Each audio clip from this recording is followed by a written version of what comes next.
Hey guys, it's Ilhan. If you're new here, welcome, and if you're not, welcome back. Today we've got a crispy potato topped chicken pie using incredible value for money ingredients from Ocado. Okay, let's go straight into it.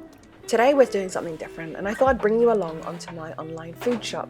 I've never used Ocado before, so this was my first experience, and I've always tried to stay away from it just because I thought it was a little bit too elite for me, too expensive, and I just didn't think that I'd find the ingredients that I wanted. Safe to say, I was surprised. I managed to find all the ingredients that I was looking for, all within my budget. I think I speak for everyone when I say my main issues when I'm doing a food shop is I want good ingredients, I want ingredients that I'm familiar with, and I want it to be good for my pocket.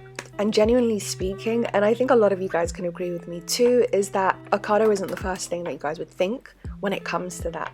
But it had all of my favorites for the exact same value or even less than the other supermarkets. But one thing that I was actually really fascinated about was the fact that it stocked halal meats. The best part of all of this was the convenience. I'm such a last minute individual, so I decided last minute that I wanted to make this chicken pot pie, and I got all of my items the next day. And because I was a first-time customer, I got my delivery for free. We all know the dreaded substitutes when it comes to online food shopping, but I received absolutely none. I received every single item that I requested in my shop. Honestly speaking, I had a budget set out before I did this shop, and I managed to get everything in it, plus an unexpected purchase well within my budget.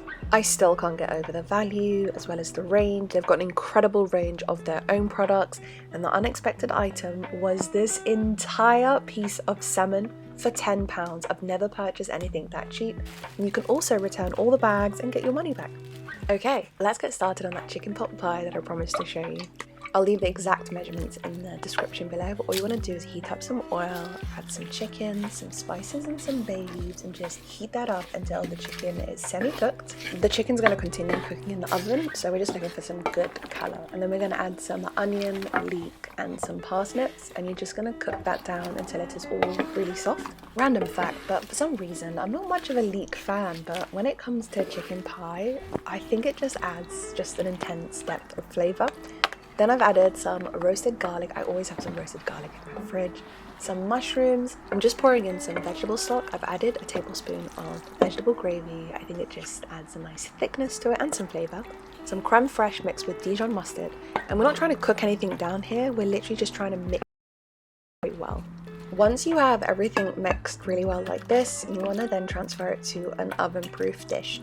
You can cheat and make this a one-pot wonder if your pan is oven safe. Mine unfortunately wasn't. You can add a layer of cheese if you like. I chose to skip on that. Then I'm topping it with thinly sliced potatoes. You can cheat again and just pre-boil these if you want. I had enough time, so I chose not to. Layer it as you like. I like to do it in a circular motion. Add a little bit of olive oil, some salt, some lemon pepper or just regular pepper, and some crushed thyme. And off it goes to the oven. The fab part about this is we're only cooking it until the potatoes are cooked and golden brown like so, because everything on the inside takes relatively no time to cook away. And look at this beaut. The joy about this is you can add whatever you like. I don't usually add mushrooms or parsnips, but they caught my eye when I was doing my shop, and that's it. Served with some peas and some lemon. I hope you guys have enjoyed this, and if you end up doing a food shop with Ocado, do let me know.